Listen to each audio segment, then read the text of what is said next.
seseorang yang lembut hatinya. Aku tak ada siapapun kecuali Allah di hatiku. Aku ingin menjadi yang halal bagimu, yang kan kau kecium keningnya. Indonesia, kamu yang memperkosa seorang gadis berdiri bernama Nurul pada hari Kamis jam setengah 4. Ngaku! Fitnah! Suamiku rela bantu kamu. Ini balasannya, Rita! Anda muskan sama! Kita harus menemukan Maria. Maria kecelakaan, Riz. Karakar cuma Kamu yang kupilih dengan nama Allah.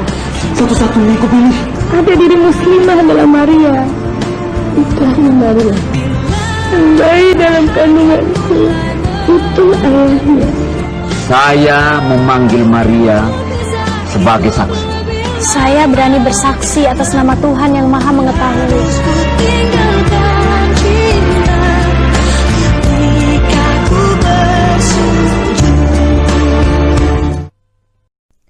Assalamualaikum warahmatullahi wabarakatuh dan selamat sejahtera saya ucapkan kepada Dr. Muhammad Zubir bin Ismail selaku pensyarah bagi PMCO 3106 Kritikan dalam Sastra serta rakan-rakan seperjuangan yang dikasihi Allah sekalian. Pada hari ini, saya ingin membentangkan kajian saya yang bertajuk Aspek Dakwah dalam filem Ayat-Ayat Cinta 1 menerusi teori pengkaedahan Melayu. Sebelum saya memulakan pembentangan pada hari ini, eloklah kiranya saya memperkenalkan diri terlebih dahulu. Nama saya Nursyada binti Muhammad, bernombor 1819624. Berikut merupakan senarai kandungan bagi pembentangan pada kali ini, iaitu bermula dari latar belakang teori sehinggalah kesimpulan. Teori pengkaedahan Melayu telah diperkenalkan oleh Hashim Awang pada awal tahun 1989. Menurut beliau, teori ini dikemukakan dengan berdasarkan cara dan sikap hidup, kepercayaan dan kebudayaan masyarakat setempat, iaitu masyarakat Melayu. Dalam teori pengkaedahan Melayu ini, terdapat dua pengkaedahan iaitu pengkaedahan alamiah dan pengkaedahan keagamaan yang masing-masingnya mempunyai tiga pecahan yang berbeza. Pengkaedahan alamiah terbahagi kepada pendekatan firasat, pendekatan moral dan pendekatan gunaan. Manakala pengkaedahan keagamaan terdiri daripada pendekatan dakwah iaitu fokus bagi kajian ini, pendekatan kemasyarakatan dan pendekatan seni. Pendekatan dakwah merujuk kepada sastra sebagai wadah untuk mempertingkatkan nilai ketakwaan seseorang insan terhadap Allah. Selain itu, pendekatan dakwah juga boleh disandarkan sebagai pendekatan Islam. Tugas dakwah sebenarnya bermula kepada Rasul dan perintah ini diturunkan kepada Nabi Muhammad sallallahu alaihi wasallam yang menjadi juru dakwah pertama semenjak agama Islam diturunkan.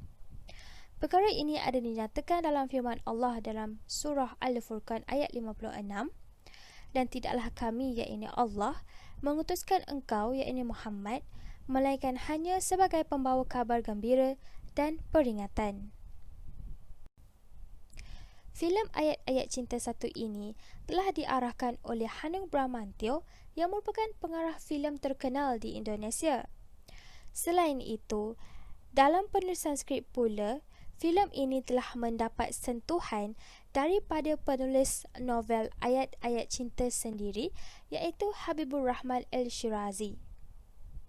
Seperkara lagi, pengarah filem ini iaitu Hanung Bramantyo menjadikan saudara Habibur Rahman Al-Shirazi sebagai pemberi idea asal dalam filem ini.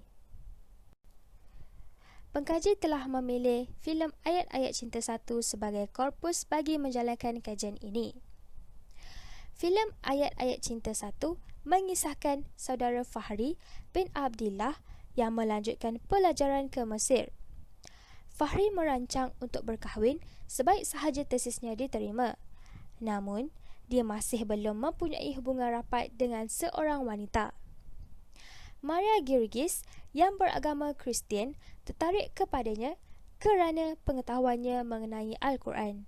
Namun, tidak meluahkan perasaannya kepada Fahri sehinggalah Fahri berkahwin dengan wanita bernama Aisyah. Selepas beberapa bulan mereka bernikah, Fahri ditahan oleh polis Mesir atas tuduhan merogol gadis bernama Nora Bahadur sehingga menghamilkan anak luar nikah. Fahri terselamat daripada pertuduhan tersebut atas bantuan Maria yang dinikahinya. Pengkaji telah menggariskan dua pernyataan masalah. Masalah yang sering dihadapi semasa penghasilan sastra termasuklah penerapan isu dan permasalahan kritikan sastra Islami. Sebelum mewujudkan kritikan sastra Melayu Islami, pengarang perlu memperhaluskan semula prinsip kritikan sastra Islami untuk diterapkan dalam karya tersebut. Hal ini adalah kerana untuk mewujudkan sebuah karya sastra sebagai sastra Islami yang berguna. Dengan itu, perkara yang mendatangkan kesamaran dan kekaburan dapat dielakkan.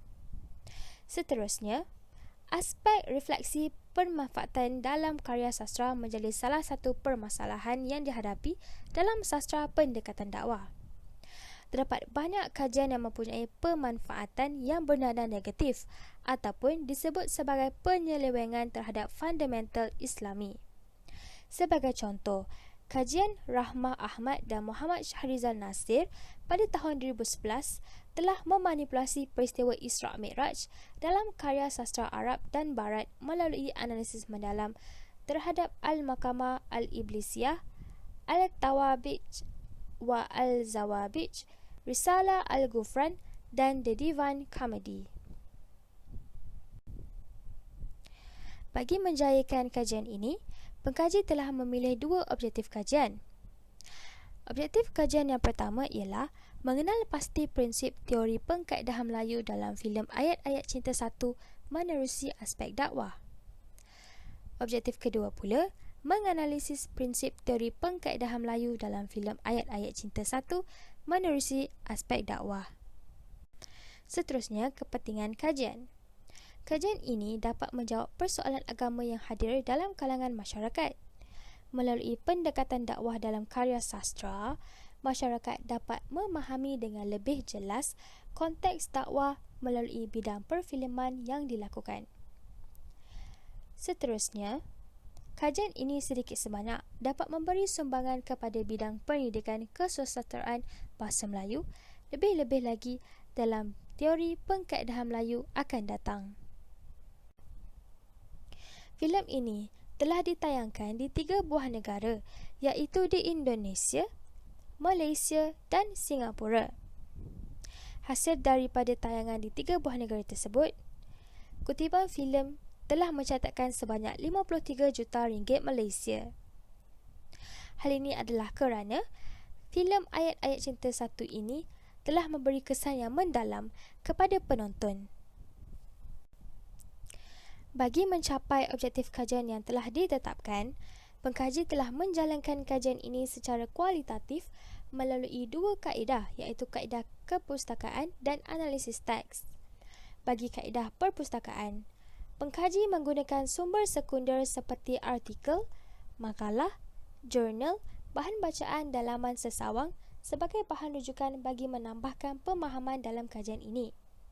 Sumber-sumber yang dijadikan rujukan adalah seiring dengan teori yang digunakan, iaitu teori pengkaedahan Melayu dan filem Ayat-Ayat Cinta 1. Seterusnya, pengkaji menonton filem tersebut dan mentranskripsikan dialog yang diperoleh dengan lebih terperinci. Selain itu, pengkaji akan melihat dialog yang diperoleh dan menghubungkan dialog tersebut dengan realiti kehidupan dalam aspek keagamaan. Sebagai contoh, kebebasan beragama, penerapan nilai Islam dan gerakan pendakwahan yang mencari kebenaran Islam dalam kehidupan manusia sejagat. Kini, kita beralih pula ke bahagian yang penting dalam pembentangan ini, iaitu dapatan kajian. Dapatan yang pertama, aspek dakwah dalam ibadah perkahwinan. Al-Badrisi pada tahun 1975 telah mentakrifkan perkahwinan sebagai kontrak yang memberi faedah kepada seseorang dengan tujuan memiliki keseronokan dengan seseorang. Allah berfirman dalam surah An-Nur ayat 32, dan kahwinkanlah orang-orang yang bersendirian di antara kamu dan orang-orang yang layak berkahwin dari hamba-hamba sahayamu yang lelaki dan hamba-hamba sahayamu yang perempuan. Jika mereka miskin, Allah akan memampukan mereka dengan kurnianya, dan Allah maha luas pemberiannya lagi maha mengetahui.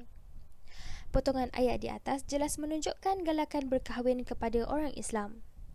kedaifan bukanlah suatu penghalang untuk mendirikan rumah tangga. Hal ini adalah kerana perkahwinan akan membuka pintu rezeki bagi sesiapa yang melaksanakannya. Tambahan pula, kemampuan sebenar adalah dinilai melalui kemampuan fizikal seseorang dalam mengecapi kebahagiaan yang diinginkan. Menerusi filem Ayat-Ayat Cinta 1, pengkaji mendapati aspek dakwah terselah dalam babak perkahwinan antara Fahri dan Aisyah. Mereka mendirikan rumah tangga selepas dijodohkan oleh bapa saudara Aisyah, Syekh Uthman, kerana mereka sangat tertarik dan menghormati sifat kepribadian Fahri yang cintakan agama serta menjadikan Rasulullah SAW sebagai contoh dalam kehidupannya. Babak ini dapat dilihat seperti dialog berikut.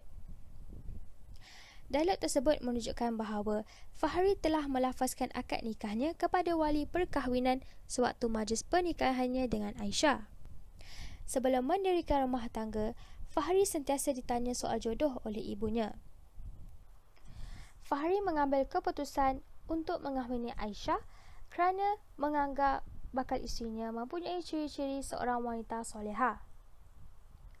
Konsep perkahwinan dijadikan aspek dakwah kerana merupakan satu sunnah Rasulullah SAW. Islam menjustifikasikan perkahwinan dalam Islam bukan hanya untuk memenuhi kehendak biologi semata-mata, malah untuk kebaikan kesihatan dan kebaikan sosial. Seterusnya, aspek dakwah dalam keadilan berpoligami. Menurut Dr. Fuad Moj Fachruddin pada tahun 1988, poligami adalah pengambilan lebih dari seorang isteri oleh seorang suami.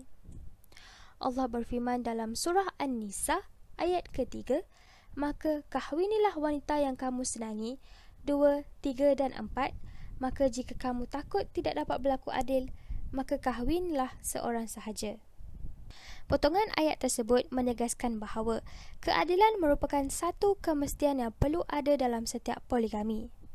Walaupun kaum lelaki diberikan pilihan oleh Allah untuk berpoligami, namun mereka hendaklah berlaku adil ke atas isteri-isterinya. Jika lelaki tersebut tidak mampu untuk menunaikan kewajipan atau tanggungjawab sebagai suami dan takut tidak dapat melaksanakan keadilan, maka Islam menyuruh mereka berkahwin dengan seorang perempuan sahaja.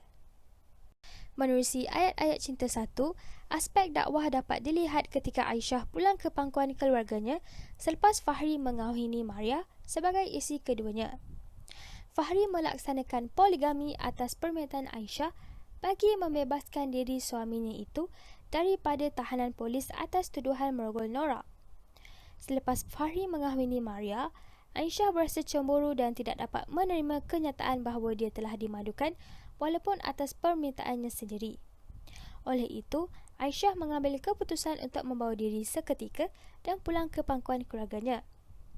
Fahri pula hadir ke rumah mertuanya dan mendengari perbualan antara Aisyah dan abangnya. Babak ini dapat dilihat dengan jelas melalui dialog tersebut. Seterusnya, berdasarkan dialog tersebut, Fahri sedar bahawa dia telah berlaku tidak adil ke atas kedua-dua isterinya sehinggakan Aisyah yang merupakan isteri pertamanya membawa diri. Walaupun Fahri telah berusaha untuk berlaku adil, namun dia tetap bersifat sebelah walaupun tidak pilih kasih antara kedua-duanya. Kehadiran Fahri di rumah keluarga mentuanya adalah untuk memujuk dan mengajak Aisyah untuk pulang semula ke kediaman mewah mereka. Fahri menyatakan bahawa dia memerlukan isterinya itu dalam belajar ikhlas menerima perkahwinan antara mereka bertiga selain berlaku adil dalam di antara mereka bertiga. Selepas beberapa bulan kemudian, Fahri dilihat menunjukkan sifat adil kepada mereka, lebih-lebih lagi sewaktu mereka tidak sabar menunggu kelahiran anak sulung yang dikandungkan Aisyah pada ketika itu. Konsep keadilan dalam berpoligami sebagai aspek dakwah kerana juga merupakan sunnah Rasulullah SAW. Poligami adalah untuk menghindarkan kaum lelaki dari perbuatan zina jika isterinya tidak dapat dikahwini oleh lelaki lain akibat suatu penyakit yang berpanjangan. Seperkara lagi, hikmah poligami dalam konteks sia-sia adalah untuk menarik simpati, mengukuhkan ikatan keluarga dan persaudaraan seperti yang ditonjolkan dalam babak tersebut. Selanjutnya, aspek dakwah dalam nilai keimanan. Jumhur ulama menyatakan bahawa iman itu adalah perkataan, perbuatan dan niat, dan erti niat adalah pembenaran. Secara lazimnya, keimanan seseorang disebut sebagai pegangan jiwa atau qalbu menerusi perkataan yang diucapkan. Keimanan yang wujud mampu melahirkan hati yang suci dan bersih. Tambahan pula, hati merupakan titik bagi suatu keyakinan yang merupakan pusat pembentukan jasad dan rohani seseorang. Allah SWT berfirman dalam surah Al-Hujurat ayat ke-15, sesungguhnya orang-orang yang beriman itu adalah orang yang hanya beriman kepada Allah dan Rasul-Nya. Kemudian, mereka tidak ragu-ragu dan mereka berjihad dengan harta dan jiwa mereka di jalan Allah. Mereka itulah orang yang benar. Potongan ayat tersebut menjelaskan bahawa orang yang mempercayai kepada Allah dan Rasul merupakan orang yang mempunyai nilai keimanan dalam dirinya. Kepercayaan seseorang itu bukan hanya untuk menunaikan solat serta berselawat, bahkan mereka turut berjihad harta dan jiwa di jalan Allah, iaitu bersedekah kepada yang kurang berkemampuan serta mengawal nafsu yang diberikan kepada mereka. Menerusi filem Ayat-Ayat Cinta 1, aspek dakwah dapat dilihat dengan nilai semangat kecintaan terhadap agama Islam. Situasi ketika Fahri berada dalam tahanan polis Mesir atas tuduhan merogol, Fahri terkejut dan sedih kerana dia dibuang oleh Universiti Al-Azhar kerana dianggap berkelakuan tidak senonoh. Dia ditegur oleh rakan sepenjaranya. Babak tersebut dapat dilihat dengan jelas melalui dialog tersebut. Berdasarkan dialog tersebut, Fahri ditegur oleh rakan sepenjaranya kerana gagal menahan kesedihan selepas mendapat surat dibuang universiti akibat kesalahan jenayah yang dia tidak lakukan. Fahri menangis kecewa kerana usaha yang dilakukan dalam menyiapkan tesisnya selama ini adalah sia-sia. Banduan tersebut telah menceritakan kisah Yusuf yang dipenjarakan selepas dituduh memperkosa isteri Raja Al-Aziz iaitu Zulaikha, meskipun bukti telah menunjukkan bahawa dia tidak bersalah. Dalam dialog tersebut menunjukkan nilai keimanan iaitu sabar dan ikhlas menghadapi ujian adalah satu kemestian. Konsep keimanan sebagai aspek dakwah kerana merupakan satu instrumen penting dalam melahirkan jiwa yang suci dan bersih. Kesimpulannya, filem Ayat-Ayat Cinta 1 merupakan karya sastra yang berunsurkan cinta kepada agama dan manusia. Filem ini mampu menjadikan instrumen untuk menyebarkan dakwah dalam kalangan manusia, seterusnya mendekatkan diri ke jalan Allah SWT sebagai hamba kepadanya. Selain itu, penghayatan lakonan oleh barisan pelakon tersebut menjayakan lagi filem ini selain penghasilan skrip yang bagus dan syarat dengan mesej. Oleh itu, diharapkan agar medium filem dapat terus dijadikan sebagai bahan dakwah dalam menyebarkan ajaran Islam kepada masyarakat di luar sana. Hal ini adalah kerana aspek dakwah sewajarnya dijadikan pegangan dan amalan dalam setiap diri Muslim. Sebelum mengundurkan diri, pesanan saya buat semua, sabar dan ikhlas itu Islam yang sebenar. Sekian, terima kasih.